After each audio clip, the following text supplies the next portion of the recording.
कि वो जो जूनियर के पास हो जो मेरे पास था मेरे इल्म में ना हो।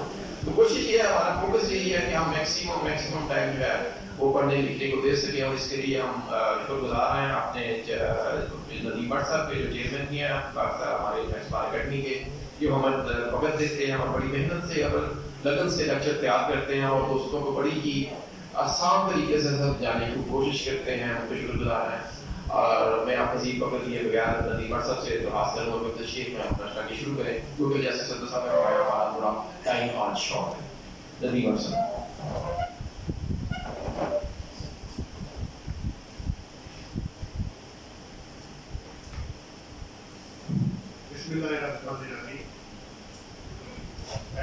आपको पता है 2 सेंटेंसेस हैं, 93.4 सेट करना है मोबाइल पे और गाड़ी में जहाँ भी आप हैं उसको जरूर सुने। कुरान मजीद की तलावत भी तर्जुमा ट्रांसलेटेड टू उर्दू आसान लफ्जों में, कोई कमर्शियल नहीं, कोई ऐड नहीं। दूसरा बाकी अल्लाह का शुक्र अदा करना जिसने मौका दिया, हम काम कर रहे हैं। थर्ड पॉइंट पे रिटर्न में जैसे बड़ी साहब ने बताया कि अपने सेशन से 2-3 पहले कर दिए, तो सब आसान ये चल रहा है। जितनी भी मेहनत कर रहे इंसान का नॉलेज कभी पूरा नहीं हो। शायद ही कोई ऐसा दिन हो कि आप नए दिन में आप आए तो पता लगे कि आपको नई चीज का पता लगे, नया क्वेश्चन आ जाता है, नया एंगल आ जाता है, अच्छा ये इस तरह भी होता है, ये इस तरह भी होता है। बहरहाल रिटर्न में मैंने कोशिश की है कि कोई 15-20 पॉइंट आपके साथ मेन में शेयर किए जाए, बाद में क्वेश्चन आंसर सेशन के लिए आपको मौका दिया जाए। तो अभी जो दूसरी फाइल खोलो, इसके नाम मिनिमाइज कर, स्केप करो, स्केप करो, हाँ दूसरी वाली फाइल ऊपर वाली, इसको नीचे से वो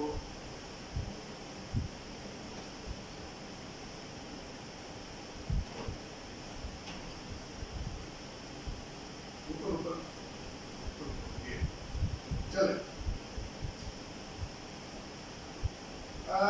मैंने जैसे बताया ITF का हमने चैनल भी बनाया हुआ है और फेसबुक पे भी है, उसमें वीडियोस जितनी हम रिकॉर्ड कर रहे हैं, ये भी रिकॉर्डिंग होगी, ये भी अपलोड हो रही है, तो आप वीडियोस देख सकते हैं। Institute of taxation and finance के नाम से छोटा सा यूट्यूब का चैनल और फेसबुक पे ग्रुप भी बना हुआ है। नंबर 2 उसमें जो हमारा फेसबुक का ग्रुप बना हुआ है, उसमें 2018 से लेकर 2024 तक की तमाम किताबें मैं अपलोड कर चुका हूँ। आप वहाँ से फाइल्स के फोल्डर में जाएंगे, उसको क्लिक करें तो सारी फाइलें आपके सामने आ जाएंगी। तो वो आप बुक भी डाउनलोड कर लें, 23 की 24 की जो भी आपने पढ़नी है वो आपको बड़ी आसानी पैदा हो जाएगी। ये फ्री ऑफ कॉस्ट है, किसी को कीमत मत दीजिएगा, बिल्कुल फ्री हमने दी है। अच्छा पॉइंट्स ये मैंने सम अप करके ना एक चार्ट बनाया है, क्योंकि टाइम शॉर्ट था तो मैंने कहा वो वाले टॉपिक्स ऊपर रख लेते हैं जो कि हॉट टॉपिक्स हैं, उसमें बात कर लेंगे। बाकी छोटे मोटे तो चलते रहेंगे, वो आप बाद में भी कर सकते हैं और फोन पे भी कर सकते हैं। सबसे पहले आपका आ रहा है डीम्ड इनकम के ऊपर। काफी चुके लोगों के ऑनलाइन भी फोन पे भी बातें हो रही है, भाई ये 7 इनकम करना क्या है। देखिए बात ये है, इसको 2-3 हिस्सों में आप डिवाइड कर लें तो बड़ा आसान हो जाएगा आपके लिए। सबसे पहले अगर आपको, आप कहीं भी है पाकिस्तान में, अगर आपको डीम्ड इनकम का टैक्स लगता ही नहीं है तो आपको परेशान होने की जरूरत नहीं है, आप अपनी रिटर्न फाइल करें। नंबर 1। दूसरा क्वेश्चन, अगर ये आपको लगता है तो फिर आपको पता है कि प्रोविंस वाइज आपको डिवाइड करना पड़ेगा, उसके अलावा आपके पास ऑप्शन नहीं है। अब आप अगर बात करें मुल्तान की, लाहौर की और पिंडी की, तो आपको पता है लाहौर की जो जजमेंट है वो इसने अल्ट्रावाइज किया हुआ है इसकी जो 7E की एप्लीकेशन को, तो आप लोगों ने तो फिल ही नहीं करना 7E का जो फॉर्म है ना, उसको रिजेक्ट करके आप सिंपली अपनी चीजें प्लस करें वेल्थ के अंदर और उसको फाइल करें। जहां तक सिंध की बात है, जहां एप्लीकेबल है, या तो वो स्टे लेंगे या पेमेंट करेंगे या एडजस्टमेंट जो भी करनी है, कोई ना कोई चीज उनको करनी पड़ेगी। लेकिन अगर एप्लीकेबल है और वो, अच्छा कोयटा में, पेशावर में स्टे लिए हुए उन लोगों ने, अब अगर सिंध में ये लगता है और कोई बंदा नहीं फाइल करेगा या पेमेंट नहीं करेगा तो उसकी रिटर्न इनवैलिड हो जाएगी। आप ध्यान में रखिएगा, उसकी वजह ये है कि जब तक विद द रिटर्न आप टैक्स जमा नहीं करवाएंगे तो 120 20 सेक्शन में वो रिटर्न इनवैलिड हो जाएगी अगर विद रिटर्न का टैक्स जमा ना करवाया। वैसे तो रिटर्न आगे जाएगी नहीं, अगर टैक्स बन गया तो अगर आप पेपर निकाल दे तो आपकी पोर्टल पे रिटर्न फाइल ही नहीं कर सकते, तो सिस्टम ही नहीं चलेगा। वो कहते हैं पहले पेमेंट करें फिर आप आगे जाएंगे, लेकिन लोग आपको पता है लोग फनकारियां दिखाएंगे, उसके बगैर करने की कोशिश वो हो जाएगी return file. But in the I of law जो मैं समझता हूँ वो रिटर्न इनवैलिड होगी क्योंकि उन्होंने जो ऑर्डर किया हुआ है उनके अगेंस्ट है। बहरहाल ये था फिलहाल 7E का status. Number 2 profit on net, इस पे काफी मुझे सवाल हुए तो मैंने कहा मैं आप लोगों से शेयर भी कर लूं। देखिए प्रॉफिट ऑन नेट में ना 4-5 चीजें आपको एक वक्त में एट द सेम टाइम अपने ध्यान में रखनी है।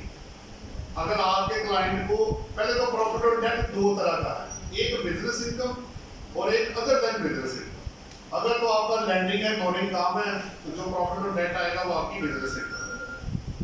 और अगर आपके पास इनकम फ्रॉम अदर सोर्सेज है, जो डिपॉजिट से आपको रिटर्न आ गया, एक बात हो रही है, तो इनकम फ्रॉम अदर सोर्सेज की तरह है। अब बात करते हैं महबूब सेविंग सर्टिफिकेट्स। महबूब सेविंग सर्टिफिकेट बेसिकली या पेंशनर अकाउंट या पेंशन सर्टिफिकेट जो वो इशू करते हैं वो सीनियर सिटीजन को मिलता है जिनकी एज 60 प्लस हो जाती है, उन लोगों को वो सर्टिफिकेट देते हैं। अदरवाइज आप लोगों को महबूब सेविंग सर्टिफिकेट नहीं मिलेगा। उसमें रेट ऑफ रिटर्न भी ज्यादा होता है, फैसिलिटेट करते हैं वो सीनियर सिटीजन, और प्लस उसमें भी होल्डिंग टैक्स भी नहीं होता, लेकिन रेसिडेंट जो होगा उसको भी एक फायदा है कि इस वक्त वो मैक्सिमम जो टैक्स है 5% देगा। मैक्सिमम 5 है और मिनिमम 0 भी हो सकता है, यानी नॉर्मल टैक्स और मैक्सिमम 5% व्हिचएवर इज लोअर। मसलन एक बंदे को अगर प्रॉफिट ही 6 लाख के अंदर, एक बात हो रही है, तो 6 लाख में जो नॉर्मल टैक्स है वो 0%। तो अब आपको टैक्स 5% भी देने की जो कि 30,000 में बनता है वो जरूरत नहीं होगी। ये एक बड़ा अच्छा बेनिफिट है जो महबूब सेविंग सर्टिफिकेट या पेंशन अकाउंट के लिए उन्होंने सीनियर सिटीजन के लिए रखा हुआ। दूसरा इसमें जो रिटर्न अमूमन जो लोगों को देते हैं, अगर इस वक्त रेट 18% होगा सेविंग सर्टिफिकेट पे, तो महबूब सर्टिफिकेट पे 2-3%, 2.5%, 1.5% ज्यादा होता है। तो वो आपको 18 की जगह 20, 21, 22, वैसे भी थोड़ा सा टाइम लगेगा 60 के बाद तो बोनस भी बड़ा ज्यादा होता है। जिंदगी तो खैर सारी बोनस है, लेकिन 60 प्लस में तो बिल्कुल ही पता कोई नहीं होता कि जनाब क्या होगा, इसलिए रिटर्न उन्होंने उन लोगों को ज्यादा दिया होगा। नेक्स्ट पॉइंट है इसके अंदर, अच्छा प्रॉफिट ऑन नेट में ना 2 पॉइंट और बड़े इंपॉर्टेंट है। पहला, अगर 50 लाख से, ये अक्सर लोगों ने सवाल किया कि मेरा प्रॉफिट 50 लाख से ऊपर चला गया तो मुझे तो नॉर्मल टैक्स देना पड़ेगा। ये सिस्टम अब वो टैक्स 15% ही कैलकुलेट कर रहा है और नॉर्मल टैक्स कैलकुलेट करता है। अब ये लोगों को पता नहीं था, जहां 50 लाख से ज्यादा है तो फिर आपको नॉर्मल टैक्स देना पड़ेगा, यानी अगर फर्ज करें 25% लग गया स्लैब रेट और 15% कटा है तो बाकी का जो बैलेंस होगा वो आपको जमा कराना पड़ेगा। अब इसका हल क्या है लॉ के अंदर रहते हुए कि आप अपने प्रॉफिट को 50 लाख से नीचे इस तरह लेके आए कि इन्वेस्टमेंट ऑब्वियसली पेरेंट्स के नाम, बच्चों के नाम या वाइफ के नाम या भाई के नाम, जिसके नाम भी आपने करना है वो आप उसको इस तरह प्लान कर सकते हैं लॉ के अंदर रहते हुए। प्रॉपर्ली गिफ्ट डीड बनेगा या बेचा जाएगा और फिर उसको ट्रांसफर किया जाएगा उन एसेट्स को। ये नहीं कि फेक एंट्रियां डाल के कहना शुरू कर देंगे कि हो गया ट्रांसफर, ऐसे नहीं है। वो रिस्पेक्टिव अथॉरिटी के रिकॉर्ड में ट्रांसफर होना चाहिए और आपके पास ये प्रूव होना चाहिए कि आपने ट्रांसफर कर दिया। आप वर्बली कह के जान नहीं छुड़ा सकते। फिर एक और पॉइंट है इसके अंदर, वो ये है कि अगर आपको, ये भी एक बड़ा अच्छा सवाल है, 4-5 दफा ये सिचुएशन बनी है कि जो डिफेंस सेविंग सर्टिफिकेट है ना वो 10 साल बाद 7 साल बाद कठे प्रॉफिट आ जाता है। तो एक पार्टी आ गई उसको 1 करोड़ का कठे आ गया, हम लोग भी परेशान हो गए कि यार इतना प्रॉफिट आ गया तो ये तो नॉर्मल स्लैब लगेगा, ये तो टैक्स बहुत बढ़ जाएगा। जब चेक किया गया तो पता चला कि ये तो पिछले 10 साल का प्रॉफिट है जो आपको दिया गया। तो इसमें 111(4) सेक्शन है, 39(4) सेक्शन है, वो आप यूज कर लीजिएगा। आगे मैंने इसमें दिया भी हुआ कि अगर आपको एरियर प्रॉफिट और नेट रिसीव होता है और आपका टैक्स बढ़ जाता है तो आप रिस्पेक्टिव टैक्स ईयर में जाके वो वाला टैक्स पे करें। आपको पता है पहले 10% टैक्स होता था, फिर ये 15% हुआ, फिर उधर से लिमिट 36 मिलियन थी जो 50 लाख पे आ गई, तो आप उसका बेनिफिट उसमें उठा सकते हैं। जैसे एरियर सैलरी का ट्रीटमेंट है उसी तरह एरियल प्रॉफिट और डेट भी आप 37(4) को यूज कर सकते हैं। तो उसमें बंदे का रिफंड आ गया, आप परेशान हो जाए। पहले क्या था, पेबल लिख रहा था, रिफंड क्यों आया? क्योंकि वो जब 10% वाले में गया तो 5% वैसे ज्यादा घटा हुआ था, तो रिफंड तो आना था उस बंदे का। तो बाकी का जो, क्योंकि इकट्ठा ही अगर 1 करोड़ में सीधा 15% काटे तो सीधा 15 लाख बनता है। लेकिन अगर पिछले 8 सालों का प्रॉफिट में 10% में चार्ज करूं तो बाकी 5 ऑटोमेटिक मेरा रिफंड के अंदर चला जाएगा। सो जहां लॉ कहता है वहां आप बेनिफिट जरूर अवेल करें। 2 बातें होगी। नंबर 3, अब आपको पता लग गया होगा मीडिया में भी या बाकी चीजों में भी, पहले रिवाइज नहीं थी रिटर्न का ऑप्शन, अब वो आ गया। अब आप अपनी रिटर्न को रिवाइज कर सकेंगे 114 सेक्शन में। लेकिन इनकम डिक्लेयर्ड से पहले आप कम नहीं कर सकते और लॉस को आप ज्यादा नहीं कर सकते। ये 2 पॉइंट्स आपने जेब में रखने हैं। बराबर रख सकते हैं इनकम को, लॉस को ज्यादा नहीं कर सकते और इनकम को कम नहीं कर सकते। इसलिए अपनी रिटर्न बड़ा केयरफुल होकर फाइल करें, ज्यादा हो सकेगी, कम नहीं हो सके। 3 पॉइंट। चौथा, आपको याद होगा पिछले सेशन में मैंने कहा था कि 62 और 62A टैक्स क्रेडिट रिटर्न दे रही है, वो उन्होंने उसमें से डिलीट कर दी है। जैसे भट्टी साहब ने कहा, तो पाकिस्तान टैक्स बार और लाहौर टैक्स बार की कागजों की वजह, और बाकी लोगों ने भी कहा, कराची टैक्स बार और लोगों ने भी कहा, तो उनके कहने पे उन्होंने जो इररिलेवेंट चीजें उनको बीच में से उन्होंने निकालना शुरू कर दिया, यानी रिटर्न अपनी ओरिजिनल फेस में वापस आ गई। फिर डिडक्शन शेड्यूल आपको पता 2 बने हुए थे, उसको भी उन्होंने ठीक करके अब 1 कर दिया है।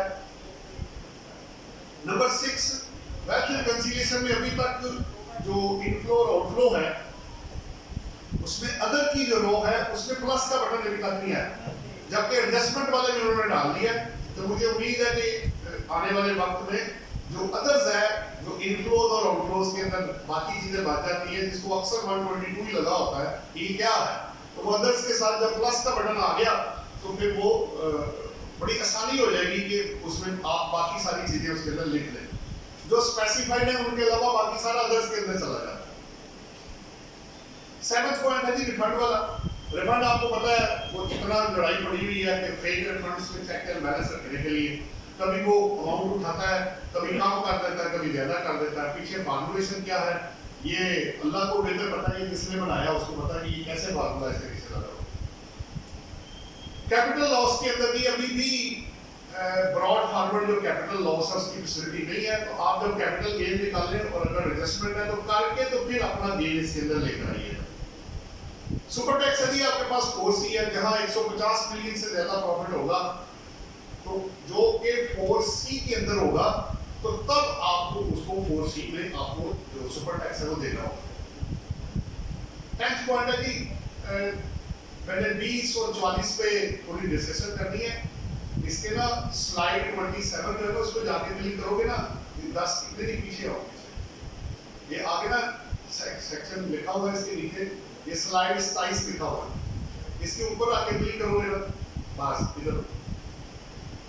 ये यदि अगर आप कोई कैलकुलेशन करते हैं, ये बड़ी इंपॉर्टेंट थी क्योंकि अक्सर ये हो जाता है कि जब आप कैलकुलेशन करते हैं डेप्रिसिएशन मिनिमम टैक्स या टैक्स क्रेडिट में या किसी और कैलकुलेशन में, आप कहते हैं जी मेरी कैलकुलेशन बिल्कुल ठीक है, रिटर्न गलत कैलकुलेट कर रही है, तो आप इस पे जजमेंट अवेलेबल है कि जो लोग कहेगा वही प्रिवेल करेगा, जो रिटर्न या सर्कुलर कहेगा वो प्रिवेल नहीं करेगा। तो अगर मिनिमम टैक्स में अभी भी आपको प्रॉब्लम आ जाए, जो कि आ जाएगी, जो लग रहा है कि वो क्या करता है कि वो 2 दफा टैक्स को ऐड कर देता है जिससे आपकी लायबिलिटी बढ़ जाती है। अगर आपके पास मिनिमम टैक्स का कोई केस है उसमें जरा चेक कर लीजिएगा, अगर आपकी लायबिलिटी एक्चुअल से ज्यादा या कम हो गई तो फिर आप एक लेटर साथ मार्क करें जो अटैचमेंट में आपने डालना है। आपने कहना जी एक्चुअल लायबिलिटी ये बनती है, आपकी रिटर्न ये दिखा रही है और मैंने इसको इस तरह एडजस्टमेंट करके तो पूरी लायबिलिटी अपनी डिस्चार्ज कर दी है, ताकि कल को अगर 122, 177 या 221 जो भी आपको लगे आपके पास जवाब होना चाहिए। अभी कुछ लोगों ने ये भी सवाल किया कि जो लोग 7E का फॉर्म आने से पहले ही रिटर्न फाइल कर चुके हैं उनका क्या करना है, ये आज ही सवाल आया कराची से। मैंने कहा देखो पहले आप ये बताओ आपके केस में लगता है, उसने कहा जी इसमें से मैंने 10 रिटर्न फाइल की है, किसी को भी 7E नहीं लगता, तो मैं कभी परेशान होने की जरूरत नहीं है। कल को जब नोटिस देंगे तो आप 2 जवाब देना, एक 7E वहां था नहीं, दूसरा, इवन अदरवाइज मुझे चार्ज नहीं होता तो लेटर लेके उसको फाइल कर देना, आपका काम खत्म हो जाएगा, कोई मसला नहीं है उसके। वैसे भी अगर कोई चीज इनकंसिस्टेंट विद द लॉ है तो प्रिवेल लॉ नहीं करना है, ये आपके पास ट्रिब्यूनल पेशावर की जजमेंट अवेलेबल है, आप इसको यूज कर सकते हैं। अब आप डिस्कशन वाले पे क्लिक करोगे तो वापस आ जाओगे, ऊपर डिस्कशन लिखा है, डिस्कशन में कंपटीशन येलो होगा, इस पे आपने एरो क्लिक करो। अच्छा, अब वो 53 वाला क्लिक करो, उसके नीचे एक और लिंक दिया हुआ है, ये इंपॉर्टेंट है। आपको याद है पीछे भी मैंने वैसे शेयर किया था कि इसमें गाड़ियां जो बेची जाती हैं उनमें गेन आ जाता है, ज्वेलरी पे आ जाता है, फॉरेन करेंसी में आता है, प्रॉपर्टीज की सेल परचेज है, और जो फाइल्स बेचते हैं, ये 5 कॉमन इश्यूज हैं जो अक्सर लोगों को ये आए रहते हैं कि जनाब अब गाड़ी बेच दी। आपको पता है ये वहां जैसा टाइम आया है 1-2 सालों से ये हुआ है कि प्राइसेस इतनी जंप कर रही हैं कि पुरानी गाड़ियों की कीमतें भी as compared to the old price में बढ़ गई। मसलन आपने 20 लाख की गाड़ी ली है, वो 25 लाख की सेल हो रही है। पहले ऐसे नहीं होता था, पहले वो 18 लाख 17 लाख कम प्राइस पे बिकता था। तो अब क्या हो रहा है कि जमीन के साथ साथ गाड़ियां और ज्वेलरी वो भी महंगे बिकने शुरू हो गए। चलो ज्वेलरी तो फिर भी समझ आती है, गाड़ी की प्राइस कैसे ऊपर चलेगी, क्योंकि ओरिजिनल गाड़ी महंगी हो गई। जब वो महंगी होगी तो फिर पुरानियों की कीमत भी बढ़ेगी। अब सवाल यह है कि अगर मेरी गाड़ी पे मुझे पैसा ज्यादा मिल जाता है तो करना क्या है? पहली बात तो ये कि ये कैपिटल रिसीट है अगर आप पर्सनल एसेट बेच रहे हैं, लेकिन अगर आप रेगुलर सेल परचेज कर रहे हैं तो ये आपका बिजनेस है, whether you have shown in the return और नॉट। अब मैं अगर 15 गाड़ियां खरीद के बेच रहा हूं तो आप कहेंगे ये पर्सनल गाड़ी है, तो भाई तो मेरे को पसंद ही नहीं आती, मसला क्या है? इतनी खराब चीजें आ गई हैं। तो उस सूरत में आपकी पुलिस बड़ी वीक हो जाएगी, आपके ग्राउंड बड़े वीक होंगे, आप रियलिटी को ओवरराइड करके अपने कानून बना के बैठे हुए हैं। इसी तरह फाइल्स में भी यही है, ये 5वां जो पॉइंट है। अगर मैं फाइलों की सेल परचेज कर रहा हूं और मैं कहूं जनाब ये कैपिटल एसेट है, तो जनाब बिजनेस एक अलग चीज होता है और कैपिटल एसेट एक अलग चीज होता है। वैसे भी आपको पता होगा कि कैपिटल एसेट्स में स्टॉक एंड ट्रेड शामिल नहीं होता। वो पहला पॉइंट यही है कि कैपिटल एसेट में क्या क्या शामिल नहीं होता, स्टॉक एंड ट्रेड पहला पॉइंट यही है। तो जब एक चीज है ही स्टॉक एंड ट्रेड, आपने उससे बेच के प्रॉफिट कमा लिया है, अब आप मुझे वो क्या कहते हैं पंजाबी में कहते हैं गोगलों और मिट्टी झाड़ रहे हो तुसी। जनाब आपने प्रॉफिट कमा लिया और आप मुझे सिर्फ पैसा बचाने के लिए कहानियां सुना रहे हैं कि समझें कि कैपिटल रिसीट है ये। तो मैं कैसे समझ जाऊं आप मुझे समझा नहीं पा रहे, आपकी ट्रांजैक्शन बता रही है आप बिजनेस कर रहे हैं। बट अगर आप बिजनेस कर रहे हैं वो बिजनेस इनकम में जाएगा, अगर आपका वो कैपिटल एसेट है तो वो कैपिटल एसेट में जाएगा। ज्वेलरी पे आते हैं, अमूमन लोग कहते हैं कि ज्वेलरी पे मुझे जो गेन हुआ है वो एग्जैम्प्ट है, जबकि ऐसे नहीं है। ज्वेलरी 38(5) सेक्शन में कैपिटल एसेट की डेफिनेशन में शामिल है, लेकिन आपको इधर आने के लिए पहले ये चेक करना है कहीं आप ज्वेलरी की सेल परचेज में डल्स तो नहीं। अगर आप ज्वेलर हैं और रेगुलर बेसिस पे ये काम कर रहे हैं तो फिर वो कैपिटल एसेट नहीं है, फिर वो बिजनेस इनकम है। सो आपको ये डिफरेंशिएट करना है कि ये जो मैं काम कर रहा हूं ये बिजनेस है, कैपिटल एसेट है या इनकम फ्रॉम अदर सोर्सेज है। और ज्वेलरी का जो गेन है वो चार्जेबल टू टैक्स है 38 सबसेक्शन 22 पढ़ लीजिएगा, रेड में सेक्शन 37 तो आपको पता लग जाएगा। नॉर्मल प्रॉफिट की तरह ये भी आपकी इनकम में ऐड होकर टैक्स लगेगा। नेक्स्ट है फॉरेन करेंसी में अक्सर लोगों ने सवाल किया, ये काफी सबसे ज्यादा सवाल ये फॉरेन करेंसी पे हुए, एक गाड़ी पे और एक फॉरेन करेंसी। अमूमन लोग कहते हैं कि एक फॉरेन करेंसी अकाउंट है, उसमें जो भी इंक्रीज डिक्रीज है उसका करना क्या है। मैं आपको 3 चीजें दे देता हूं, आपको आसानी हो जाएगी। पहली बात तो यह है कि अगर मैंने फॉरेन करेंसी फर्ज करें डॉलर मैंने 2022 में 10 लाख के परचेज की, जिस वक्त मैंने खरीदे मैंने 10 लाख पे किया, मैंने 10 लाख अपनी वेल्थ में रिपोर्ट कर दी। बाद में ना मैंने कुछ खरीदा ना कुछ मैंने बेचा, तो आपकी वेल्थ में ये 10 लाख पे ही रिपोर्ट होगा, इररिस्पेक्टिव कि आपके जो रेट है कन्वर्जन का वो आपके पहले रेट से ज्यादा हो जाएगा कम हो जाएगा। उसकी 2 वजह, नंबर 1 टैक्स रियल ट्रांजैक्शन को अकाउंट फॉर करेगा। अभी तो प्रॉफिट आया ही नहीं है, तो था रेट कम हो गया तो क्या लॉस बुक करूंगा, तो अभी तो हुआ ही नहीं है। तो जो चीज अभी हुई नहीं है उसको टैक्स करने का कोई सेक्शन अवेलेबल नहीं है कि आप उसको एक ऐसी ट्रांजैक्शन जिसका लॉ में जिक्र ही नहीं है उसको टैक्स करने चल पड़े। अगर आप सेल परचेज में इंडल्ज हैं, फॉरेन करेंसी में कर रहे हैं तो बिजनेस इनकम है। अगर आप कभी कभार कर रहे हैं तो फिर आपका वो कैपिटल एसेट में जाएगा। अब रही बात कि अब जो मैं 10 लाख थे, मैंने 2 लाख, मैंने 15 लाख और खर्च किया, मैंने और खरीदे, तो खरीदने पे तो कॉस्ट ही आएगी। लेकिन अगर मैं उसमें से इन कैश करवा लेता, मैंने कहा यार आज रेट अच्छा है, मैंने लिया था 250 रुपए पे, आज 297 रुपए है, तो बेच के प्रॉफिट निकाल लेता हूँ। तो फिर अगर कभी कभार ट्रांजैक्शन है तो कैपिटल रिसीव्ड है, इस पे टैक्स नहीं होगा। कभी कभार रेगुलर है तो वो बिजनेस है। अब जो डिफरेंस आएगा वो मेरी इनकम बनेगी एक्चुअल। अच्छा लॉस भी हो सकता है, डॉलर का रेट कम हो गया, वैसे तो चांसेस कम है लेकिन कम भी हो सकता है। आप प्रैक्टिकल लाइफ में ये नहीं कह सकते कि भैया यही होगा, नहीं होगा। कभी वो प्राइस ऊपर चली जाएगी, कभी कम हो जाएगी, कभी बराबर हो जाएगी, कोई पता नहीं। वो डाटा और रियल ट्रांजैक्शन आपको बताएगी कि आपको एक्चुअली गेन हुआ कि लॉस हुआ। प्रॉपर्टीज में सेम प्रिंसिपल अप्लाई होगा। जरा विजन अपना ब्रॉड कर लीजिएगा। अभी ये जो मैं आपसे शेयर करूंगा, अपनी आंखें कान और दिमाग खोले रखिएगा। अगर मैं प्रॉपर्टी की सेल परचेज करता हूं तो ये मेरी बिजनेस इनकम है, it is not a capital asset. Stock and trade में गया, अगर मैं अपना बिजनेस का कैपिटल एसेट बेचता हूं तो सेक्शन 22 आपके पास अवेलेबल है। अगर वो डेबिटेबल है तो जो गेन या लॉस है वो बिजनेस इनकम या बिजनेस लॉस बनेगा।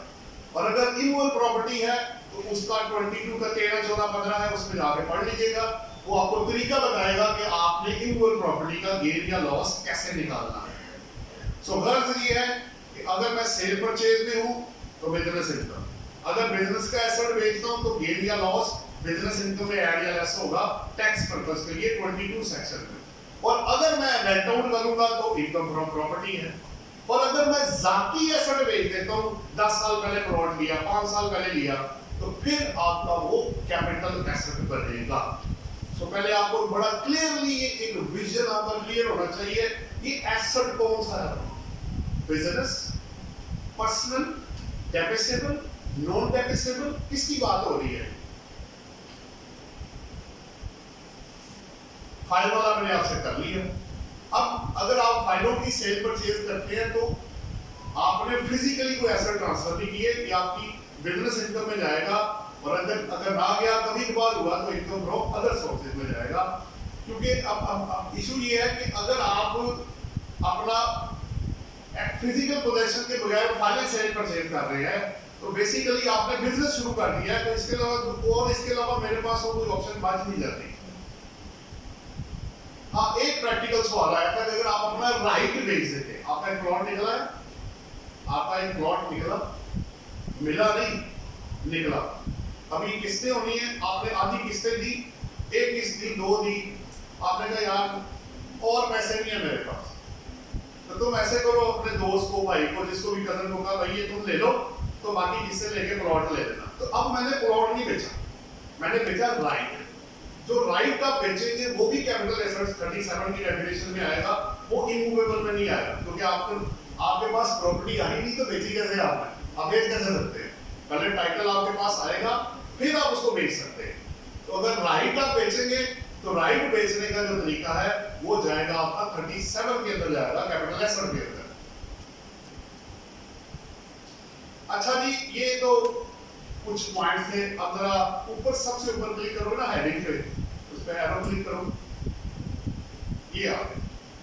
मिनिमम के बारे में मैं आपसे पहले बात कर चुका हूं कि वो अगर कैलकुलेशन आप करें वो टैली ना हो, उसको अच्छी तरह चेक करके तो साथ में लेटर अटैच कर दीजिएगा कि जनाब रियल टैक्स ये बनता है, रिटर्न ये बना रही है और मैंने ये अपनी लायबिलिटी इस तरह पूरी डिस्चार्ज कर दी। सो एक तो ये था। मैं 2 मिनट और आपसे रुका सिर्फ वो बैंक स्टेटमेंट वाला जरा, बल्कि ऐसे करो, इसकी थर्ड में करता। इसमें मैंने 2 पॉइंट्स और आपसे शेयर करने। हाँ, एक ये जी मैं आज ये कुछ मैंने चेंजेस किए, ये फाइलें वैसे पहले मैंने दी थी लेकिन मैं कुछ चेंजेस करके लाया। ये 10 टाइप्स ऑफ रिटर्न्स है, ये बड़ा इंपॉर्टेंट पॉइंट है। अब आपने ये चेक करना है कि आपके क्लाइंट ने रिटर्न कौन सी फाइल करनी है, ये बड़ा जरूरी पॉइंट है। आपके पास पहली सैलरी की रिटर्न है, दूसरी नॉर्मल रिटर्न है, सिंप्लीफाइड मैन्युफैक्चरर्स के लिए है क्योंकि 50 तक टर्नओवर है, ट्रेडर्स के लिए है वो 9 शेड्यूल है मेरा ख्याल है इसका, स्टेटमेंट ऑफ फाइनल टैक्सेशन जो पार्ट ऑफ रिटर्न ही है, इनकम्प्लीट या ट्रांजिशनल टैक्स ईयर है। अच्छा, नॉन रेजिडेंट के लिए बड़ी अच्छी खबर है कि उनकी अगर पाकिस्तान सोर्स इनकम नहीं है तो उनकी रिटर्न अलग है 7 नंबर पे।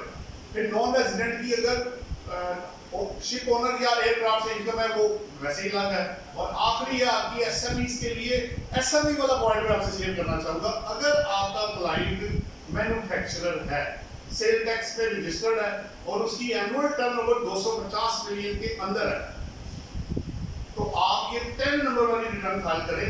इसमें मैंने 2 पॉइंट्स आपसे शेयर करने हैं क्योंकि इसमें एक फिक्स टैक्स है 0.25% है 100 मिलियन तक टर्नओवर और 100 से ऊपर पर 250 के अंदर तो 0.5% है, आप वो पे करें, रन करें। जो आपका कटा होगा वो एडजस्टमेंट ले लें, 4.5% 4% कटा आप माइनस कर लें। इसमें एक मसला ये है कि इस रिटर्न के अंदर इस इनकम के अलावा अगर इनकम है तो उसकी जगह कोई नहीं है। तो अब आपने क्या करना है, एक लेटर बनाना है उसी तरह कि जनाब मेरी प्रॉपर्टी इनकम आ रही है, इस रिटर्न के अंदर प्रॉपर्टी इनकम की जगह नहीं है, मेरा टैक्स ये बनता है, ये मैंने एडजस्ट किया है, ये पेमेंट कर ली है और रिकंसिलिएशन में भी मैंने अकाउंट फॉर कर लिया है। तो काइंडली आप मुझे इसको ये कंसीलमेंट मत समझिएगा कि मैंने कोई चीज कंसील की है, क्योंकि इस रिटर्न के अंदर बिजनेस इनकम के अलावा दूसरी इनकम की जगह है ही कोई। तो वो अगर ऐड हो जाए तो बड़ी अच्छी बात है सर, लेकिन what is the intent behind it, वो सिर्फ इन्हीं को देना चाह रहे हैं जो कि स्मॉल एंड मीडियम इंटरप्राइजेस की डेफिनेशन के अंदर आएंगे और सिर्फ बिजनेस इनकम की हद तक है। इसी वजह से मुझे समझ यही आती है कि वो सिर्फ इसी इनकम को इसके अंदर कवर कर रहे हैं, लेकिन फिर बाकी इनकम्स किधर है वो मैंने अभी आपको जवाब दिया। अच्छा, बस एक और थी, वो था अकाउंटिंग साइकिल एक थी। हाँ, ये ऑडिटेड वाला ये सेशन में भी मैंने बताया, अगर आप एफटीआर के केस के अंदर फॉलो करते हैं और आपकी एक्चुअल इनकम इंप्यूटेबल इनकम से ज्यादा हो गई तो आपको चार्टर्ड अकाउंटेंट से ऑडिट कराना लाजमी है, वरना एक्सेस प्रॉफिट का क्रेडिट आपको नहीं मिलेगा। ये उन्होंने, मैं आपको चीज दिखा देता हूँ, ये मैंने एक चार्ट बनाया। अगर तो आपका एक्चुअल प्रॉफिट डीम्ड इनकम के बराबर या कम है तो फिर कोई मसला नहीं है, लेकिन इसका ये मतलब नहीं है कि हवाई एंट्री डाल के बैलेंस शीट बना रहे हैं, इस तरह नहीं करना। आपने अगर अनऑडिटेड अकाउंट्स भी फाइल करने हैं तो आपको फिगर्स वेरीफाई में फाइल करनी है, कल को वरना मसला हो जाएगा। लोग क्या करते हैं, 0 डाल देते हैं, तो जब कल को कोई एसेट या कोई चीज पकड़ी गई तो वो तो कंसीलमेंट बन जाएगी, क्योंकि आपने लोग वेल्थ भी 0 कर देते हैं। आप फाइनल हो गए, नहीं बस आप बात हो गए, वो जहन्नम में सीध हो गया, बंदा कहीं और ही पहुंच गया। आप पहुंच गया, आगे जाके पता लगा भाई वो रिटर्न टू बैंक स्टेटमेंट ही गलत थी। कई लोगों ने किया जो नील की उनको करके फाइल कर दिया, बाद में जब नोटिस आया तो अब 122(9) के नोटिस के बाद अब आपको पता आप बैंक स्टेटमेंट रिवाइज भी नहीं कर सकते, वो सारी कंसीलमेंट बन जाएगी, उस बंदे के लिए मसला है। बहरहाल एक और जजमेंट भी है, अगर आपके पास सोर्सेज अवेलेबल है, अगर आपके पास सोर्सेज अवेलेबल है और वेल्थ में कुछ चीज डिक्लेयर नहीं कर पाए तो उस पर भी जजमेंट अवेलेबल है कि उसको 111 सेक्शन उस बंदे को नहीं लगेगा, प्रोवाइडेड कि वो प्रूफ करे कि पैसे उसके पास अवेलेबल है। और उसने जैसे एक बंदे ने फॉरेन एमिटेंस से एसेट लिया, वो दोनों ही भूल गया, ना फॉरेन एमिटेंस से क्लेम की ना एसेट क्लेम किया। बाद में पता चला जी 4 करोड़ का एसेट लिया, ये फॉरेन एमिटेंस आई थी, ये मैं भूल गया, दोनों को शो करने के लिए। तो बिल्कुल ठीक है, आप वो जस्टिफाई कर दें, अल्टीमेटली अपील में जाके आपको ये रिलीफ मिल जाएगा। अच्छा जी, आज का आखिरी वो काउंटिंग साइकिल है,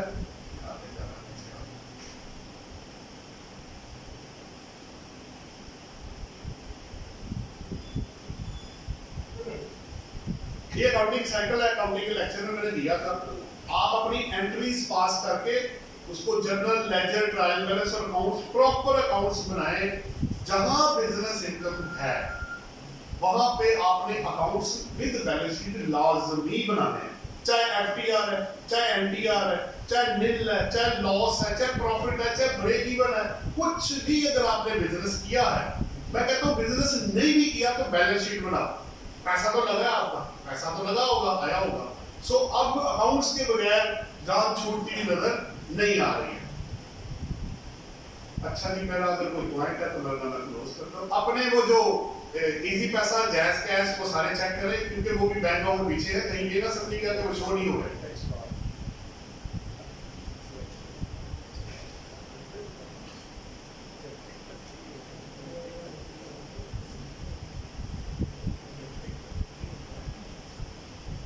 अगर आपसे कुछ चीज गलत डिक्लेयर हो गई है तो इतना परेशान होने की जरूरत नहीं, ये भी जजमेंट सुप्रीम कोर्ट की मेरे पास अवेलेबल है। अगर एक केस में वाकई ऐसे हुआ कि एक सैलरीड पर्सन की रिटर्न को कमर्शियल इंपोर्टर की रिटर्न बना के फाइल कर दी है, वरना कहते नहीं हो गया बस, अब मेरे पास एविडेंसेस है, सैलरी सर्टिफिकेट है, बैंक स्टेटमेंट है, हर चीज मेरे पास अवेलेबल है, लेकिन रिटर्न गलत फाइल हुई है। तो सुप्रीम कोर्ट की जजमेंट ये कहती है कि अगर आपसे गलती हो गई है और आपके पास प्रूफ अवेलेबल है तो प्रिवेल वही करेगा जो आपके पास डॉक्यूमेंट है, वो रिटर्न नहीं प्रिवेल करेगी, प्रोवाइडेड कि आप उसको गलत साबित करें कि जनाब ये गलत है, मैंने कोई इंपोर्ट नहीं की, मेरी बैंक में कोई एंट्री नहीं है, कोई जीडी नहीं है, कोई ट्रांजैक्शन मैंने नहीं की, आप काइंडली इसको चेक कर ले और मेरा स्टेटस वो वाला बहाल कर दे जो मेरा ऑलरेडी कटा हुआ है वो मैं देने को, और अगर बनता भी होगा तो मैं जमा करा दूंगा। तो फिर आपके पास ये जजमेंट है, आप इसको यूट्यूब पे गलती इंसान देखे कोई भी कर सकता है, बटन प्रेस गलत हो गया, अमाउंट गलत चली गई, प्लॉटिंग में गलत चले गए, एडिशन गलत हो गई, तो फिर बंदा क्या करेगा फाइल करने के बाद? तो रिवाइज करने की पावर अगर है नहीं है तो असेसमेंट होगी है, अपील में जाकर उसको छुड़वा लें, प्रोवाइडेड कि आप सच बोल रहे हो, डॉक्यूमेंट्स आपके पास हो। मैं अपनी डिस्कशन को इधर क्लोज करता हूँ। वेल स्टेटमेंट आप एक्चुअल कॉस्ट में बनाएंगे, वो मैं बार-बार कह चुका हूँ, उसकी वैल्यू का मार्केट के साथ ताल्लुक नहीं है, और रिकंसिलिएशन और डबल एंट्री के साथ बनाएंगे, इसके साथ फाइल अवेलेबल है दूसरी भी, उसके अंदर प्रैक्टिकल केस है जिसमें बैंक स्टेटमेंट, बैंक रिकंसिलिएशन और कैश अकाउंट सारे बना के इसके अंदर सेव कर दिए, वो आप तक पहुंच जाएंगे। अब चूंकि टाइम शॉर्ट है, अगर आप कोई सवाल करना चाहते हैं तो जी नहीं साहब। अच्छा सर, क्वेश्चन ये है कि जो अगर फॉर एग्जाम्पल मेरा डॉलर अकाउंट है और डॉलर अकाउंट में माइक यूज हो सकता है जी, तो सब तो बताओ, इधर तो पीछे भी लोग बैठे हुए हैं। निशाद यार माइक देना क्योंकि सब तक आवाज नहीं जाएगी, मतलब सबका बताओ, मेरा एक सवाल होगा तो सारे इसको चला भी है ना। अच्छा सर, क्वेश्चन ये है कि अगर फॉर एग्जाम्पल मेरा डॉलर अकाउंट है और डॉलर अकाउंट में बाहर से जो है वो डॉलर में ही पेमेंट आती है ग्लोबल ट्रांजेक्शन के लिए, और ड्यूरिंग द ईयर वो जितनी अमाउंट आई थी वो सारी की सारी मैंने विड्रॉ कर ली है इन डॉलर की, तो अब क्लोजिंग बैलेंस मेरा कोई भी नहीं है, तो वो जो ट्रांजेक्शन ड्यूरिंग द ईयर हुई है उसको एज अ फॉरेन रेमिटेंस जो है मैं वेल्थ में शो करवाऊँगा उसको, और उसकी जो मतलब आउटफ्लो हुआ है उसको भी हमें जो है वो वेल्थ में रिकॉन्सिलिएशन में बताना पड़ेगा कि ये पैसे जो है वो कहाँ गए। तो पाक रुपये में जो है वो नहीं मतलब कन्वर्ट नहीं हुआ, तो क्या ये फॉरेन रेमिटेंस की डेफिनेशन में आती है? देखिए बैठ जाए आप वीडियो, देखिए आपको ना फॉरेन रेमिटेंस में काफी मैं सेशन आपके साथ में, क्योंकि नॉन रेजिडेंट भी क्लाइंट्स हैं, फॉरेन रेमिटेंस में काफी ज्यादा हमें मेहनत करनी पड़ी। शुरू में जब हमें भी बड़ी तंगी होती थी कि यार ये हो क्या रहा है, देखिए जब तक आप बेस नहीं पकड़ेंगे आप आगे नहीं जा सकते। पहले आप ये चेक करें कि ये सबसे पहला पॉइंट है, ये एक्सप्लेनेबल है या नॉन एक्सप्लेनेबल, इसके बगैर आगे मत जाए। अगर वो एक्सप्लेनेबल है, आपके भाई ने, रिलेटिव ने, दोस्त ने, जिसने पैसा भेजा है उसका सोर्स ऑफ इनकम वहां है, उसने यहाँ रिमिट किया, जितना भी आपको पैसा भेजा है, इवन क्या मनी चेंजर भी आपको पता अंदर आ गया, पहले नहीं थे, पहले आप बैंकिंग जो ट्रांजैक्शन होती थी उसमें मनी चेंजर वाले दूसरे मोड यूज नहीं किए जाते, पर अब तो चूंकि वो आ गई, उसकी एक्सप्लेनेशन भी है 111 में आ गई है। सवाल अब ये है कि अगर आपके डिफाइंड सोर्सेज से, डिफाइंड पर्सन से पैसा आ रहा है, कोई मसला नहीं है, फिर तो जितना मर्जी आए पैसा, नंबर 1। नंबर 2 है नॉन एक्सप्लेनेबल, लेकिन चूंकि ये मैं बाद में करता हूँ, इनका सवाल अब ये है, आपने डॉलर आपने मंगवा दिए, डॉलर अकाउंट आपका पड़ा हुआ है, अब मैंने तो रिपोर्टिंग रुपीस में करनी है ना, मैंने तो डॉलर में नहीं करनी। मेरा जब पैसा आया था आपने कहा जी $4 लाख आ गए, मैंने कहा ठीक है, जिस दिन जो जो डॉलर आए मैंने उसको वो रेट लगा दिया। अब तय आपने करना है कि ये जो अमाउंट आई है ये एक्सप्लेनेबल है या नॉन एक्सप्लेनेबल या नॉन है, ये क्या है। तो जैसे ही आप कहेंगे ये एक्सप्लेनेबल है तो आप 111(4) से बाहर निकल जाएंगे। वो उन पे अप्लाई होता है जो अनएक्सप्लेन्ड अमाउंट आती है, उन पे अप्लाई होता है 111(4) और उसकी लिमिट इस पर 50 लाख है। उससे ज्यादा करेंगे तो वो आपसे क्वेश्चन करके उसको वो टैक्स कर सकते हैं। तो आपने अब रही बात कन्वर्जन की, अगर आपने नहीं भी कन्वर्ट करवाया, देखिए आपने किया क्या, आपने कहा जी मैंने $1 लाख मंगवाए और $1 लाख मैंने निकाल लिए, डॉलर निकलवाया। अब आप करें क्या कि आप उसको स्टेट बैंक का रेट वो लगाएं जिस रेट पे आपने वो मंगवाए थे, और मंगवा के अपने पास रख लिया आपने वही वाला रेट लगाना है और उसको उधर शो कर देना है। अब बाकी रही बात एक्सप्लेनेबल या नॉन एक्सप्लेनेबल, वो आप चेक कर लीजिएगा। नहीं साहब is it okay sir report कैसे करना है, मैं ये पूछ रहा हूँ कि पहले देखना $1 लाख मैंने कहा जी मेरे भाई ने पैसे भेजे, मैं लिखूंगा home remittance by brother, 1 lakh multiply by 300 रुपए, जो भी रेट होगा, जिस दिन पैसा आया उस दिन का आप रेट लगाएंगे। जिस दिन पैसा आया उस दिन आपके अकाउंट में आ गया ना पैसा, डिपॉजिट हुआ ना आपके अकाउंट में, आ गया वो आपके अकाउंट में, उस दिन का आप रेट उसको चार्ज कर दें और आप अपनी रिपोर्टिंग कर दें। अब रही बात कि अगर आप निकाल के खर्च कर देते हैं, अब अगर तो आपने रखा हुआ है तो वही है, और अगर आप खर्च कर चुके हैं तो फिर भाई आपने डॉलर या रुपीज में कन्वर्ट उसको रुपीज में करके खर्च किया ना कहीं पे, वो फिर सेकंड फेज होगा। वो फिर अगर निकल गया और खर्च हो गया तो उतना बैलेंस आप माइनस कर देंगे। हेलो सर बस ये चीज़ कंफर्म करते हैं कि जो जब मेरे अकाउंट में डॉलर्स आए तो मैंने एक एंट्री की करनी है फॉरेन रेमिटेंस जी, $9,000 आए तो मैंने फॉरेन रेमिटेंस में उसको एट कॉस्ट जो रेट था उस पर लिख दिया। फिर वो मतलब at the end of the fiscal year जो है वो मेरा बैलेंस 0 हो गया या कुछ पड़े बैलेंस बैंक का 0 होगा, पैसा तो आपके पास है जी पैसा वो बैंक का जो है वो कैश इन हैंड में आ जाएगा ना आपके पास। जी वो कैश इन बैंक हैंड 0 हो गया जी जी और कैश इन हैंड में पैसा आ गया, बस कोई मसला नहीं। बस ये चीज़ कंफर्म करनी थी कि वो फॉरेन रेमिटेंस में रिपोर्ट करना है हमने, अगर वो डॉलर में आएगा तो निकलेगा ना, वरना कैश इन हैंड में पैसा ना से कैश फ्लो स्टेटमेंट आपको बनानी पड़ेगी कि इन हुआ और बैलेंस बाकी बच गया। किसी का कोई और सवाल है? नहीं सर, मैं थोड़ा सा आपको इस पर क्लियर कर दूं। देखिए फॉरेन रेमिटेंस के लिए सेक्शन 111 3 इवेंचुअलिटीज, अगर आपने फॉरेन रेमिटेंस में आना है 3 इवेंचुअलिटीज है, remitted through banking channel in cash from scheduled bank and certificate issued by the scheduled bank for proceduralisation. अगर आप उसको फॉरेन रेमिटेंस में लेना चाहते हैं तो ये 3 कंडीशन आपको फुलफिल करनी है। एक भी आपकी कंडीशन फुलफिल नहीं तो आप फॉरेन रेमिटेंस की जो डेफिनेशन है उससे आप आउट हैं।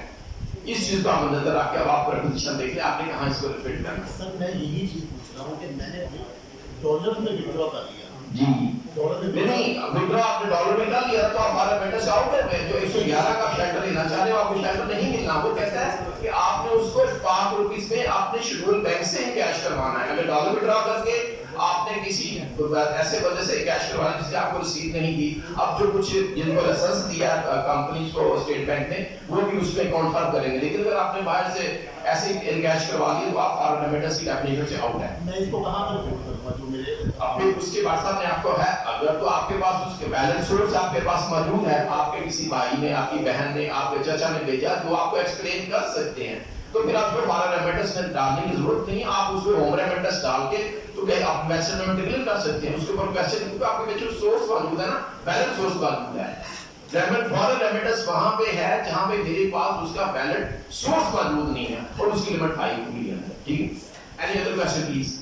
हमारे पास ना फॉरेन रेमिटेंस पे ना आपको भी 5 मिलियन को हाँ जी मैं वही बता रहा हूँ 500 मिलियन 3 साल में है, 500 million rupees within 3 years. So वो डिफाइंड सोर्सेस है। तो सिर्फ आपका ये पता क्यों फॉरेन रेमिटेंस पे अक्सर लोग सवाल बहुत करते हैं, तो इसमें कोई लिमिट नहीं है अगर डिफाइंड और एक्सप्लेनेबल सोर्सेस से पैसा आया है। मैं ये कहने की कोशिश कर रहा हूँ, लेकिन इसमें एक सवाल ये है वो पैसा हुंडी के जरूर ना आए, ये आपने ज़हन में रखना है। वो चाहे मनी चेंजर बैंकिंग के थ्रू जिसके भी थ्रू पैसा आए उसका यहाँ या आप अगर बाय हैंड लाना चाहते हैं, आपको पता है आपको बाय हैंड जितने आप इन आउट करेंगे वो स्टेट बैंक को रिपोर्ट होते हैं। ये आपने न्यूज़ में पढ़ लिया होगा। पहले वो सवाल नहीं करते थे कि ये पैसा $10,000 का इंटरनेशनल लॉ था कि नहीं, वो सवाल था। अब उन्होंने लिमिट और कम कर दी है और सारा वो जो पैसा आप लेकर आएंगे या लेके जाएंगे वो रिपोर्टिंग होनी है उसकी स्टेट बैंक को। वो सवाल भी चाहिए आपको। वकार साहब सर मेरा एक क्वेश्चन था, आपने अभी कहा है कि होम रेमिटेंस में रिपोर्ट करे थे या उसको फॉरेन रेमिटेंस आपने सब्जेक्ट कर दिया उसके साथ अनएक्सपेक्टेड के साथ जो होम रेमिटेंस आप उसको एक्सप्लेनेबल कह रहे हैं तो उसको बैंक कैलकुलेशन में किस जगह रिपोर्ट करें किस तरह से अदर वो फॉरेन रेमिटेंस में अदर्स में या एग्जैक्ट में नहीं, इनकम तो आपकी है ही नहीं ना, ये तो आपको होम रेमिटेंस भेजी है, उसने उसकी इनकम थी, उसने कमा के आपको भेजा है, आपकी इनकम कहां से होगी? आपने कोई काम किया? आप एफटीआर एनडीआर या एग्जाम तब कहेंगे इनकम जब आपने तो काम किया हो, तो आपने तो काम किए कोई नहीं। लेट्स से अगर फॉरेन रेमिटेंस में उसको ले भी लेते हैं तो उसका क्या होगा? नहीं, बात अब ये है ना कि जो सही ट्रीटमेंट आपको तो वो करना पड़ेगा ना। बात यह है कि पैसा किसका है। अगर एक ये भी सवाल है, मैं अपना ही पैसा अपने अकाउंट में भेज देता हूँ तब क्या करूंगा? मेरे लिए फॉरेन सोर्स इनकम है, मेरे लिए मैं अपनी रकम को खुद को तो नहीं ना वो होम रेमिटेंस कह सकता। मेरी अगर रिटर्न मैं यूएई में हूँ, मैं वहां से पैसे भेज रहा हूँ अपने अकाउंट में जो पाक रुपीज इधर है मैं भेज रहा हूँ, क्या डॉलर अकाउंट या फॉरेन करेंसी अकाउंट है, तो मेरे लिए फॉरेन रेमिटेंस नहीं है, मेरे लिए तो फॉरेन सोर्स इनकम है और उसके 5 हेडर अलग-अलग दिए हुए हैं उन्होंने, और मेरे पास प्रूफ होगा कि मैं जनाब बाहर जॉब करता हूँ, वेदर टैक्स पेड और नॉट, वो इनकम पाकिस्तान में टैक्सेबल नहीं है क्योंकि वो नॉन रेजिडेंट की फॉरेन सोर्स इनकम पाकिस्तान में टैक्सेबल 11 सेक्शन 5 और 6। आपका कोई और सवाल? जी, एक चीज और ये भी आ जाएगी, जब आप अदर में डालेंगे फिर आपको नोटिस आएगा। तो ये तो पिछले 5 साल से मैं कह रहा हूँ कि उसको भी प्लस डालना है, एडजस्टमेंट में प्लस आ गया, ये भी आ जाएगा इंशाल्लाह ताला, मेरा ख्याल है। अब कहते हैं हम इसकी जो अनोमली जो कमेटी है उसमें हमारे भी क्योंकि लोग अवेलेबल है तो हम चाह रहे हैं कि प्लस का बटन इसमें भी ऐड हो जाए दोनों में। जी राणा साहब सवाल मैं इसको अगर एक्सप्लेन करना चाहता हूं, वो अब टाइम नहीं है इतना, देख रहे हैं। एक मिनट ले ले आप, 2 मिनट ले ले। अब इसकी जो रिपोर्टिंग है, जो डॉलर्स बाहर से आए हैं, बेसिकली ये भट्टी साहब ने इसको एक्सप्लेन कर दिया 111(4) में कि 3 इवेंचुअलिटीज हैं कि बैंकिंग चैनल हो इन कैश इन पाक रुपी में पहले, दूसरा और तीसरा जो है वो इनकैशमेंट सर्टिफिकेट देते हैं। अब ये जो डॉलर आए हैं डायरेक्टली आए हैं उसके अकाउंट में, अब ये देखना पड़ेगा कि उसका ब्लड रिलेशनशिप में भेजे। अगर ब्लड रिलेशनशिप में भेज दी है तो फिर तो ये गिफ्ट में चले जाएंगे, गिफ्ट में क्लेम कर सकते हैं ये, क्योंकि 39(3) के मुताबिक ये गिफ्ट में ले जाएंगे। अदरवाइज अगर ये ब्लड रिलेशनशिप में नहीं भेजा तो फिर ये क्वेश्चन अब ये आ जाएगा कि ये पैसे जो डॉलर में आए हैं neither foreign remittances nor in the shape of gift, तो ये फिर कौन से पैसे हैं? थर्ड क्वेश्चन अराइज हो जाएगा।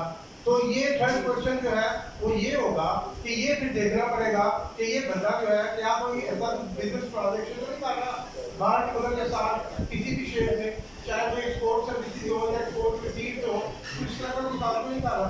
तो फिर ये क्वेश्चन फिर अराइज हो जाएगा बाद में। लेकिन मेरा ये मशवरा ये है कि इसका क्वेश्चन का जो है इसको फॉरेन रेमिटेंस ना ही क्लेम करे, अगर उसका कोई ब्लड रिलेशनशिप है तो फिर गिफ्ट डाले, अदरवाइज थर्ड जो प्रोपोजिशन है वो इट इज वेरी डेंजरस, उसको फिर देखना पड़ेगा। देखिए आप लोन भी देखिए ये डिपेंड करता है कि आपने आपस में रिलेशन क्या है और किस पर्पस के लिए आपने भेजा। अच्छा उसमें ना सर्टिफिकेट में लिखा भी होता है कि किस पर्पस के लिए, सेंडर का नाम, पर्पस ऑफ द रेमिटेंस ये लिखा होता है, एजुकेशन, हेल्थ, डोनेशन। इवन के एक बंदे के पास रकम आई जनाब कोई 100 मिलियन रुपीस, 100 मिलियन रुपीस आया, वो सारे का सारा खर्च हो गया। मैंने कहा यार ये क्या था? वो कहते जी हम नहीं बताना चाहते। मैं कहती सर ये लिखा हुआ है डोनेशन, तो ये आप पैसा बिल्डिंग में तो आप खर्च नहीं करेंगे, ये जाएगा आप डोनेशन पर्पस के लिए। उन्होंने सारा पैसा अल्लाह के रास्ते में खर्च कर दिया जनाब, विदाउट एनी नेम के इसको दिया या नहीं दिया। उन्होंने कहा ये मेरा पैसा था, मैंने कंज्यूम कर दिया है, मैं इसको डिस्क्लोज नहीं करना चाहता। मैं कहा ठीक है वो अपनी जगह पे है, लेकिन वो जो पैसा था वो एक्सप्लेनेबल सोर्सेज से। अच्छा एक और भी चीज मैं ऐड करता हूं जो मुझे लग रहा है कि स्किप हो रही है। अगर मैं अपना पैसा लेके आता हूं तो फिर मुझे इनकैशमेंट बैंक से कराना लाजमी नहीं है, ये भी मैं आपको बता दूं। 3 कंडीशन है, फॉरेन करेंसी या पाक रुपी, फॉरेन करेंसी अगर आती है बैंकिंग चैनल के थ्रू आए और इनकैशमेंट का सर्टिफिकेट आपको बैंक दे, ये कंडीशन एप्लीकेबल है 111(4) के लिए। अगर मैं 111(4) में आता ही नहीं, मेरे देखो होता ही है कि मार्केट से 1-1.5 रुपया 2 रुपए ज्यादा मिल रहे होते हैं। अगर मेरा अपना पैसा है तो मैं बैंक से डॉलर निकलवा के बाहर से भी कैश करवा सकता हूँ, फिर मुझे कोई जवाब नहीं देना, वो मेरा पैसा है, मैं जो मर्जी करूँ। रिपोर्टिंग हो गई हुई है, लेकिन अगर अनएक्सप्लेन्ड है तो फिर आपको ऑब्वियसली वो बैंक से करवाना, किसी और का कोई सवाल सर नहीं। ये इसी बात को सर आगे कंटिन्यू करना है कि लास्ट टाइम मैंने आपसे ये चीज़ डिस्कस की थी और आपने कहा था कि जो सर्टिफिकेट के ऊपर पर्पज लिखा होता है उसके ऊपर लिखा हुआ था होम रेमिटेंस ऑब्लिक पर्सनल। तो आपने कहा था ये चीज़ मैटर नहीं करती, जो आपकी एक्चुअल ट्रांजैक्शन है वो देखी जाएगी। वो बेसिकली उनको बिजनेस इनकम आई थी बाइक से ना, लेकिन उस सर्टिफिकेट के ऊपर लिखा हुआ था होम रेमिटेंस ऑब्लिक पर्सनल। देखिए जब दो डॉक्यूमेंट क्लैश कर रहे हैं, आपका पर्पज अगर बिजनेस है तो आप अगर पर्सनल लिख देंगे तो वो पर्सनल तो नहीं बनेगा ना। अगर आपका कॉन्ट्रैक्ट ये प्रूव कर रहा है कि आपने कारोबार किया है और उसी की बेस पैसा आया है, तो फिर अगर नाम चेंज कर भी देंगे तो क्या फर्क पड़ेगा। अभी मैंने आपको सुप्रीम कोर्ट की जजमेंट बताई, उसको हम कहते हैं सबसेस ओवर फॉर्म। आपकी लीगल फॉर्म जो मर्जी कहती है, जब जो रियलिटी है वो हर चीज पे ओवरराइड करेगी। कि रियल में क्या हुआ था, एक बंदा है वो सैलरी की रिटर्न कमीशन में फॉर्म कर देता है, कमीशन वाला सैलरी में आ जाता है, तो क्या इस तरह कर देने से वो जो रिपोर्ट हुआ है उसको मान ले लो? नहीं, वो कहेगा जी अपने सपोर्टिंग डॉक्यूमेंट और चीजें लेकर आए। मैं आपको एक मिसाल दे देता हूँ। एक बंदे का पिन कोड पासवर्ड चोरी हुआ, प्रैक्टिकली हुआ ये मेरे स्टूडेंट के साथ, अरबों रुपए की सेल परचेज डाल के रिफंड डाल के उसकी रिटर्न फाइल हो गई। उसको 6 महीने तक उन्होंने तंग किया कि भाई इधर आओ पहले जवाब दो, उनका बनता था। उसने कहा जी, मैंने कहा वो घबरा गया कि सर मुझे रोज ही फोन आ रहे हैं, अब मैं क्या कर सकता हूँ। मैंने कहा तुमने झूठ नहीं बोला। तो उन्होंने कहा जी मैं किराए के घर में रहता हूँ, मोटरसाइकिल मेरे पास है, जॉब मैं करता हूँ, पिन कोड पासवर्ड मेरा सारा चोरी हो गया। उन्होंने उसको आज तक ना लोगों को डाउनवर्ड की डिवीजन नहीं मिली, उसको मिली क्योंकि वो फ्रॉड का केस था। एफिडेविट लिखवाया गया, सारा प्रोसेस पूरा करके उन्होंने कहा अब तुम अपनी रिटर्न रिवाइज करो और वही वाली रिटर्न फाइल करो जो तुम्हारी ओरिजिनल थी पहले। वो वापस जनाब उधर गया, वो सारा कुछ नलिफाई हुआ वेरीफाई करने के बाद, और उसको डाउनवर्ड की डिवीजन दी गई क्योंकि ये फ्रॉड का केस था। बहरहाल केस टू केस बेसिस पे चीजें वेरी करेगी, वो आगे पीछे हो जाता है। किसी का कोई सवाल हो इससे पहले कि क्लोज करें जी। सर अक्सर दोस्त फॉरेन इनकम और फॉरेन रेमिटेंस इसको मिक्स कर देते हैं। देखिए इसको क्या लगा? देखिए बड़ा आसान सा फार्मूला है। अगर देखिए इनकम किसकी होती है, जो काम करेगा। अगर मैं बाहर हूं और मैं अपने भाई के अकाउंट में पैसे भेज रहा हूं तो उसकी फॉरेन सोर्स इनकम कहां से हो गई? उसने तो काम ही कोई नहीं किया। बिजनेस का एम्प्लॉई तो मैं हूं, मेरे लिए फॉरेन सोर्स इनकम है। अगर मैं अपने अकाउंट में भेजता हूं, अपने लिए भेजता हूं या जिसके लिए भी, वो मेरी फॉरेन सोर्स इनकम है। इनकम वो होती है जब आपने कुछ किया और उसके बदले में पैसे मिल रहे हो। जब आपने किया ही कुछ नहीं है तो फिर इनकम कहां से आ गई? फिर तो या वो लायबिलिटी है या गिफ्ट है, जैसे आसिफ साहब अभी एक्सप्लेन कर रहे थे। फिर तो वो पैसा आपका या गिफ्ट है या लोन है, या उसके पर्पस के लिए आपको दिया गया कि आगे आप इस्तेमाल कर ले, आपकी लायबिलिटी स्टैंड कर जाएगा। तो ये फर्क करना बहुत जरूरी है। ठीक है, एक तो जी कोई और सवाल किसी का अगर होता है? 5 मिनट है जी आखिरी आपके पास, लास्ट 5 मिनट्स, तो फिर क्लोज करें जी। मेरा ख्याल है आपने थैंक यू वेरी मच जी। उम्मीद करता हूँ कि आज का लेक्चर से तमाम